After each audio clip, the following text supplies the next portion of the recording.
Let's consider a conceptual soil-water balance for southwest Minnesota for 3 time periods. First, prior to 1850, next, between 1850 and 1900, and finally, between 1900 and 1930. These 3 time periods represent shifts in land use or land management which altered the soil-water balance. Before we can consider land use or land management changes on the soil-water balance, we must first define the soil-water balance and understand its components. The soil-water balance includes a term for the change in soil-water storage, as well as precipitation, deep seepage, surface runoff, and evapotranspiration. When land management includes artificial subsurface drainage, then a drainage term is included in the soil-water balance. Next, we must consider our simplifying assumptions. Our first assumption is that the mean long-term change in soil-water storage is equal to 0.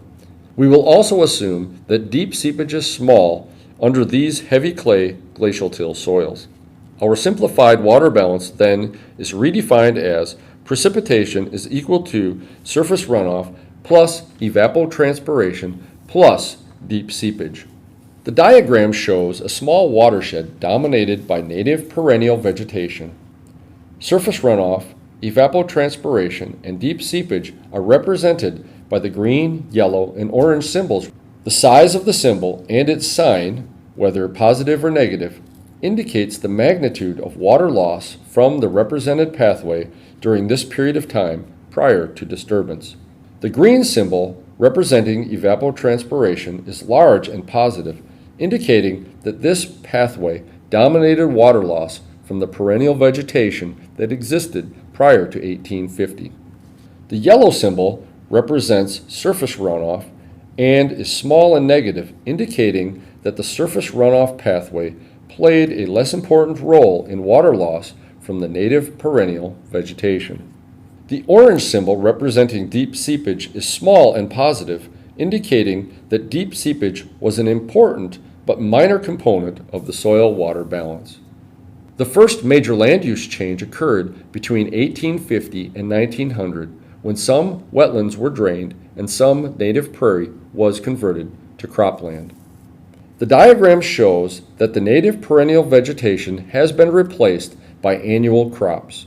The evapotranspiration term is now small and negative, indicating that this pathway has been altered. Research has shown that water loss through the evapotranspiration pathway from annual cropping systems is smaller in magnitude than water loss through evapotranspiration under perennial vegetation. The surface runoff term is now large and positive, indicating that the potential for water loss through this pathway increased following the conversion of perennial vegetation to annual crops. The deep seepage term remains the same. The second major land use change occurred between 1900 and 1930 when cropland was artificially drained. The diagram now shows a prior converted area of land planted with annual crops and with artificial subsurface drainage installed, represented by the colored parallel lines. The simplified soil-water balance must now be redefined. The new definition includes the subsurface drainage term D. This term is represented by the blue symbol in the diagram. Under this scenario, the size of the symbols for the evapotranspiration, surface runoff, and drainage terms are the same. The evapotranspiration and drainage terms are positive, whereas the surface runoff term is negative. The size and sign of the deep seepage term remains the same. Research has shown that the installation of artificial subsurface drainage increases crop productivity. This is reflected in both biomass production and increased yield. Artificial subsurface drainage reduces waterlogged conditions present prior to drainage, consequently increasing aeration and creating a hospitable environment for plant growth. Improving plant growth conditions will tend to increase water loss through the evapotranspiration pathway. Of course, the drainage term is also positive because following the installation of subsurface drainage, some of the water that may have otherwise been associated with surface runoff deep seepage, or evapotranspiration has been partitioned to the drainage term. Finally, research has shown that the installation of subsurface drainage reduces the incidence of surface runoff.